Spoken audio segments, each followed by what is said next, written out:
Hello everyone, আশা করি তোমরা সকলেই খুব ভালো আছো। আমিও খুব ভালো আছি। আজকে নতুন একটা ভিডিওর সাথে চলে এলাম। তোমরা রিসেন্ট ব্লগে দেখতেই পেয়েছো যে বাবা মায়ের অ্যানিভার্সারি উদযাপন করেছিলাম আমরা, তবে বাবা মাকে কিছু খাওয়ানো হয়। আজ তারই একটা ছোট ব্লগ নিয়ে চলে এসেছি। আজ ওদের জন্য নিজের হাতে তৈরি করব চিকেন কষা, এবং অবশ্যই রিভিউটা নিয়ে তোমাদেরকে জানাবো কেমন লেগেছিল ওদের।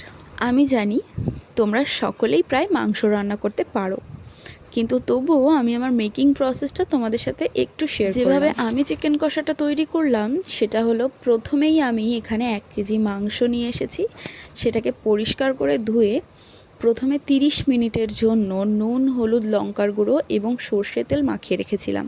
পাশাপাশি আমি এখানে একটা পেস্ট তৈরি করে নিয়েছি আদা, রসুন এবং পেঁয়াজের। আর এখানে কড়াতে সর্ষের তেল দিয়ে সাদা জিরে এবং তেজপাতা ফোড়ন দিয়ে আমি এখানে প্রায় 2টো মতন পেঁয়াজ কুচোকে দিয়ে দিলাম। একটা টমেটোর অর্ধেকটা আমি পেস্ট করেছি আর অর্ধেকটা কুচো করে ভাজা পেঁয়াজের সাথেই দিয়ে দিয়েছি। এখন ওই পেস্টটার মধ্যেই আমি দিয়ে দিচ্ছি 2 টেবিল স্পুন অফ জিরে গুঁড়ো এবং পরিমাণ মতন অবশ্যই লঙ্কার গুঁড়োটা ইউজ করবে। আমি ঝালটা একটু কম পরিমাণে দিয়েছি, তার কারণ আমার বাপি মোটেও ঝাল খেতে পারে না, সেই কারণে একটু কম পরিমাণেই ঝালটা ইউজ করেছি। এবার ততক্ষণ কষতে থাকতে হবে যতক্ষণ না তেল ছেড়ে দেয়। চিকেনটা 30 মিনিট আমি নুন, হলুদ, লঙ্কার গুঁড়ো এবং সর্ষের তেল দিয়ে ম্যারিনেট করে রেখেছিলাম। তার উপরে কয়েকটা রসুনের কোয়া ছড়িয়ে দিলাম। আমার কিন্তু বেশ রসুনের কোয়া দিয়ে মাংস কষিয়ে খেতে দারুণ লাগে, কারণ যখন ভাত মেখে খাবে একটা রসুনের কোয়া মুখে পড়লে খুব সুন্দর লাগে খেতে। তোমরাও কখনো এভাবে রসুন ছুলে মাংসটা কষাবার সময় রসুনটাকে দিয়ে দেবে, দেখবে খুব সুন্দর লাগে খেতে। অনেকে গোটা রসুন ইউজ করে, বাট আমি গোটাটা সেভাবে ইউজ করি না, এরকম ছুলেই ইউজ করি। এটা আমার নিজস্ব ক্রিয়েশন, তাই তোমাদের বললাম। তোমাদের ভালো লাগলে অবশ্যই ট্রাই করে দেখো, খুব ভালো লাগবে। মাংসটাকে ভালো করে কষিয়ে নিতে হবে। আমি প্রায় 10 মিনিট ধরে কষিয়েছি। বেশ জল ছেড়েছিল, জলটা শুকিয়েও গেছে বলতে গেলে।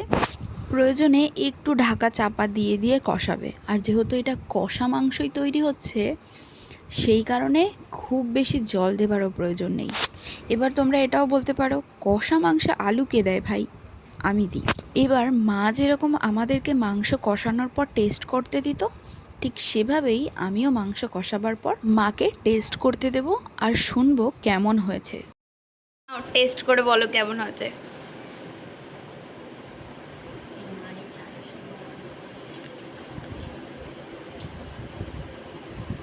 তোমার অ্যানিভার্সারি উপলক্ষে এই মাংসটা আমি রান্না করেছি। ঝাল হয়েছে, নরম হয়েছে মাংসটা, ভালো লাগছে। এরা কখনোই ঠিক উপযুক্ত উপায়ে আমাকে রিভিউটা দিতে পারেনি, যা গিয়ে ভালো লেগেছে এই অনেক। এবার আমার বনুকি দিয়ে টেস্ট না করালেই নয়, একমাত্র ভালো রিভিউ ওই দিতে পারে। ভালো লাগছে, ঝাল অনেক, ঠিক আছে।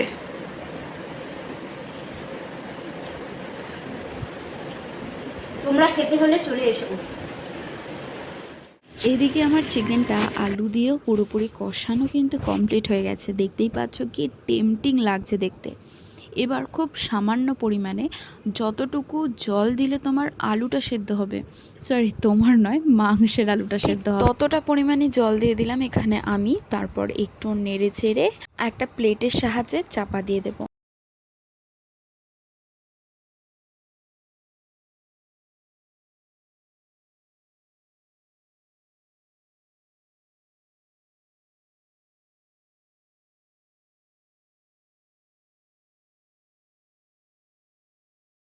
এখানে চিকেনটা ফুটে এসেছে এবং তোমরা নামানোর আগ মুহূর্তে এখানে গরম মশলা ইউজ করবে। তোমরা চাইলে দারুচিনি, এলাচ, লবঙ্গ সবটা বেটে নিয়েও ইউজ করতে পারো, অথবা প্যাকেটের গুঁড়ো মশলাটা ইউজ করতে পারো। আমি এখানে বাড়িতে বাটা গুঁড়ো মশলাটাই ইউজ করি, আর এর গন্ধটাও দারুণ আসে। এখানে চিকেন কষা কিন্তু রেডি। এই চিকেন কষাটা তুমি ফ্রাইড রাইস, বিরিয়ানি, ভাত, রুটি, নান যে কোনো কিছুর সাথে সার্ভ করতে পারো। এটা খেতে দুর্দান্ত লাগবে। আজকের রেসিপিটা যদি তোমাদের ভালো লেগে থাকে তাহলে লাইক, কমেন্ট, শেয়ার করে যেও। আর তোমরাও একটু প্রে করে যেও যেন আমার বাবা মা এবং সকলেরই বাবা মা খুব ভালো থাকেন।